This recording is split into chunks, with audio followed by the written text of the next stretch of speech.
Wally was told that if he wanted to build wealth, he should stop drinking coffee, stop buying snacks, stop having fun, stop being human. Basically, Wally was told that the only way to become financially responsible was to transform into a spreadsheet with shoes. But there was one problem. Wally likes coffee. And honestly, the coffee was not the real reason his finances felt messy. The real reason was this.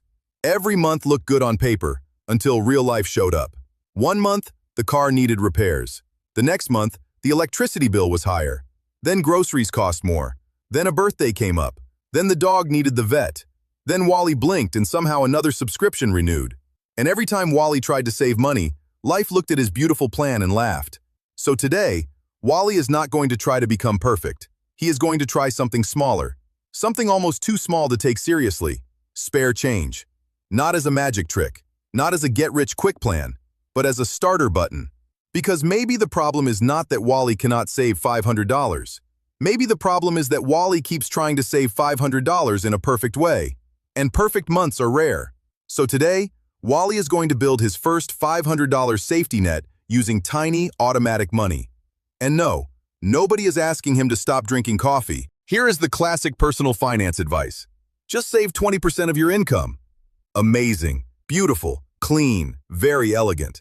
But for many people, this advice has one tiny problem. It assumes the month behaves. And Wally's month does not behave. Wally might start the month with good intentions. He says, "This month I am saving $500. Then life says, "That is adorable." Because real life does not care about the spreadsheet. Real life does not ask if the timing is convenient. Real life does not say, "Excuse me, Wally, is now a good month for a surprise expense?" No, it just throws the expense at his face. And then Wally does what many people do. He says, "Okay, I failed again. I will start next month." Then next month comes, and the same thing happens. This is why the spare change idea is powerful. Not because spare change is huge, it is not. Not because 60 cents will change Wally's life today, it will not. But because spare change can keep working, even when Wally is not feeling motivated. It does not need a perfect budget. It does not need a perfect month. It does not need Wally to wake up every morning and deliver an inspirational speech to his bank account. It just needs a simple rule. Every time Wally spends, Wally tips his future self. That is it. And the goal is not to become rich overnight. The first goal is much more basic. Wally wants to stop being financially naked when life throws the next surprise. Let's start with the coffee. Wally buys a coffee for $4.40. If his app rounds that purchase up to $5, the spare change is 60 cents.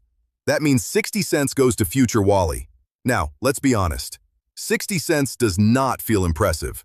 Wally looks at the 60 cents and says, "Really? This is the plan?" And yes, Wally, that is the plan. Because last month, you saved zero. And zero has a very bad compounding rate. Now let's do the boring math. 60 cents per day is not much, but if Wally buys one coffee per day, and every coffee sends 60 cents into savings or investments, that becomes $219 per year. Again, not life-changing, but not nothing. And if that money is invested over a long period, and if it earns an assumed average return of 10% per year, then the numbers start becoming more interesting. After 1 year, that daily coffee roundup could become around $230. After 5 years, around $1,400. After 10 years, around $3,600. And after 20 years, around $13,000. From coffee change, without quitting coffee. Now, very important, 10% is not guaranteed. Markets go up, markets go down. Fees and taxes can reduce results. Some years will be ugly. Some years Wally will look at his investment account and say, "Why is future Wally bleeding?" So this is not a promise. This is an example. The point is not that coffee change makes Wally rich. The point is that tiny automatic money becomes real money when it keeps happening. And that is the part most people underestimate. They look at 60 cents and say, "This is pointless." But they do not look at 60 cents repeated hundreds or thousands of times. That is where the game changes. Now, some apps and banking tools allow something even more interesting. Multipliers. The idea is simple.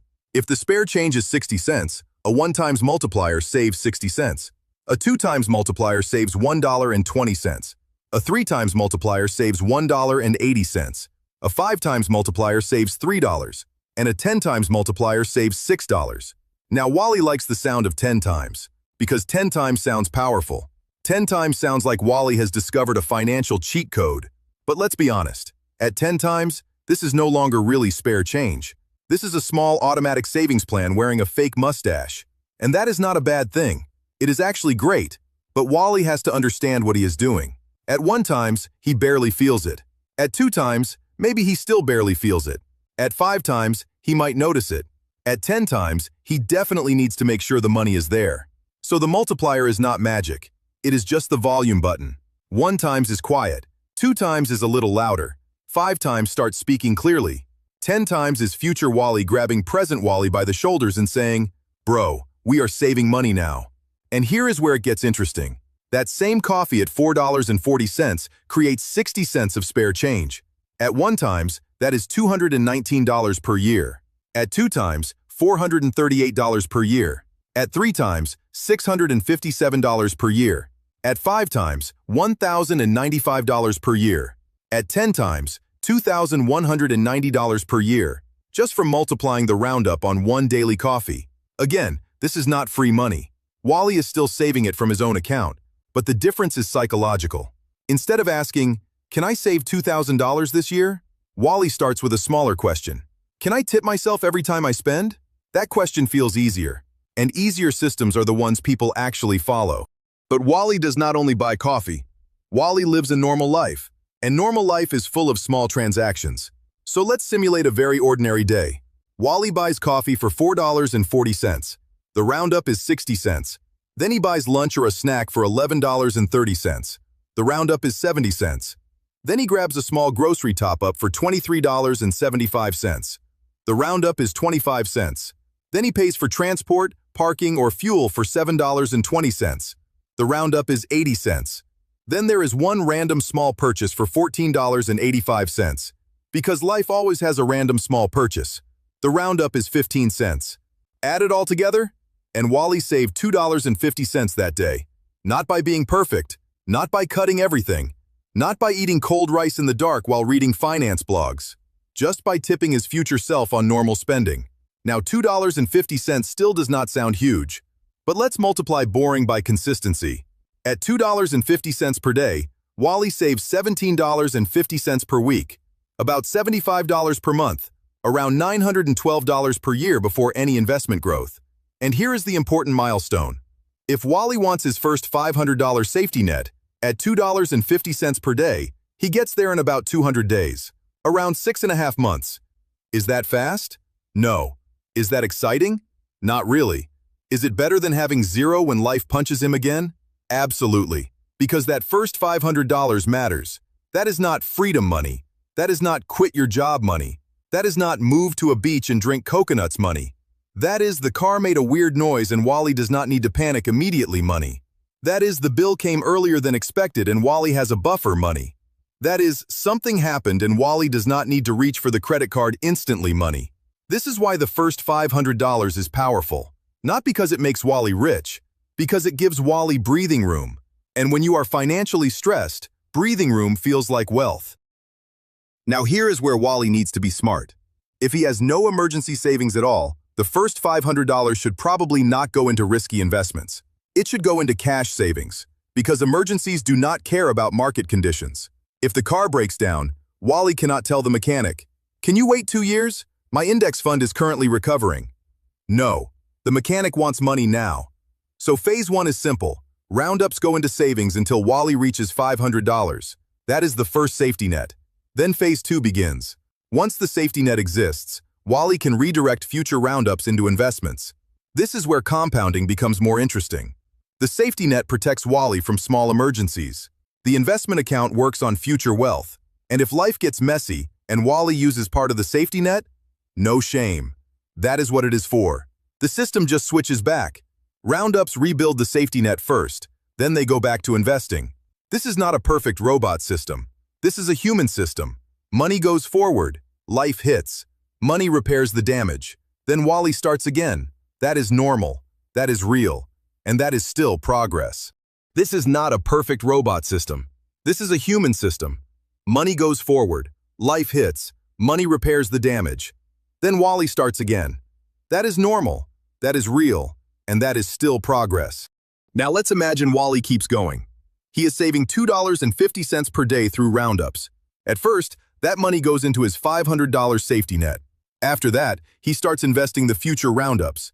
If those investments earn an assumed average return of 10% per year, here is what the long-term picture could look like. After 1 year, Wally could have around $950. After 5 years, around $5,800. After 10 years, around $15,000. After 20 years, around $54,000. Again, not guaranteed, not a promise, not financial advice, just math based on a simple assumption. But this is the part Wally needs to understand. The money did not become powerful because each transaction was huge. The money became powerful because the system kept repeating. Coffee, lunch, groceries, transport, random purchase, tip future Wally, again, again, again. That is how small money becomes visible. Now, if Wally uses a 2 times multiplier, the numbers roughly double. If he uses a 3 times multiplier, they roughly triple. If he uses a 5 times multiplier, he is no longer just saving spare change. He is building a serious automatic habit. And if he uses 10 times, he needs to be careful, because that can become real money leaving his account quickly. But for people who can afford it, multipliers can be powerful. At 1 times, Wally is whispering to his future. At 3 times, he is speaking clearly. At 10 times, he is sending future Wally a motivational speech with cash attached. The trick is to choose the level that does not break the present. Because if Wally sets the multiplier too high, runs out of money, and turns the whole system off, then the perfect setting becomes useless. The best multiplier is the one Wally can actually keep. This is not just about math. It is about behavior. Most people do not fail because they cannot understand the formula. They fail because real life is noisy. You get tired. You get stressed. You forget. You spend emotionally. You say, I will transfer money later. Then later becomes tomorrow. Tomorrow becomes next week. Next week becomes next month. And suddenly, the plan is dead. Automatic systems solve one part of that problem. They move the money before Wally has to argue with himself. Because Wally is not always rational. Sometimes Wally is disciplined. Sometimes Wally is tired. Sometimes Wally is hungry. Sometimes Wally sees a discount and suddenly becomes a financial philosopher. I am not spending, he says. I am saving 30%. No, Wally, you are buying a third hoodie. This is why automation matters. It protects Wally from needing to make the right decision every single time. The system makes the small decision for him, and small decisions repeated for long enough can change the direction of his life. Not overnight, not dramatically, but quietly. And quiet progress is still progress. Now we need to be honest. Spare change will not fix everything. If Wally's rent is too high, spare change will not solve that. If Wally has expensive debt, spare change alone will not solve that. If Wally spends more than he earns every month, spare change will not magically cancel reality. This is not a replacement for earning more, cutting major waste, paying down bad debt, or building a real investment plan. Spare change is not the whole wealth strategy. It is the first brick, and the first brick matters. Because when you have no savings, the first dollar is emotional. It proves that money can move in the right direction. Then the first $50 proves the system is working. Then the first $100 gives you momentum. Then the first $500 gives you protection. And after that, investing becomes easier because Wally is no longer starting from panic. He is starting from a small foundation. That is the real point. Not skip coffee and become rich. Not round up your lunch and retire tomorrow. The real point is this: Wally does not need a perfect month. He needs a system that keeps working during an imperfect one. So here is Wally's simple challenge. For the next 30 days, he is going to tip his future self. Every purchase gets rounded up. If his bank has roundups, he uses that. If his app has roundups, he uses that. If he uses a tool like Revolut, Acorns, SoFi, or another finance app, he checks what features are available in his country. If he has no app at all, he can do it manually once per week. The tool is not the point. The habit is the point. For 30 days, Wally does not try to become a financial superhero. He does not try to build a perfect budget. He does not promise to never buy coffee again. He just watches the spare change move. At the end of 30 days, maybe the number is $20. Maybe it is $40. Maybe it is $75. Maybe it is more. But whatever the number is, it is no longer zero. And zero is the number Wally is trying to escape. Then, after 30 days, he has a choice. Keep the 1 times multiplier. Try 2 times. Add a $5 weekly transfer. Send canceled subscription money into the same pot. Add leftover budget money at the end of the week.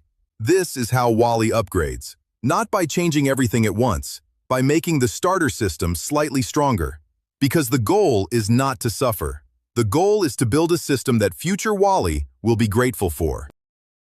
At the beginning, Wally thought spare change was too small to matter. And to be fair, one coin is too small. One roundup is too small. One day is too small. But one system repeated over and over again is not small. That is where the power is. Wally did not stop drinking coffee. He did not become perfect. He did not turn into a spreadsheet robot. He simply made every purchase pay a tiny tax to future Wally. Coffee paid future Wally. Lunch paid future Wally. Groceries paid future Wally. Transport paid future Wally. Even random small purchases paid future Wally. And slowly, the jar started filling. Then the jar became a safety net. Then the safety net became confidence. Then the extra money could start investing.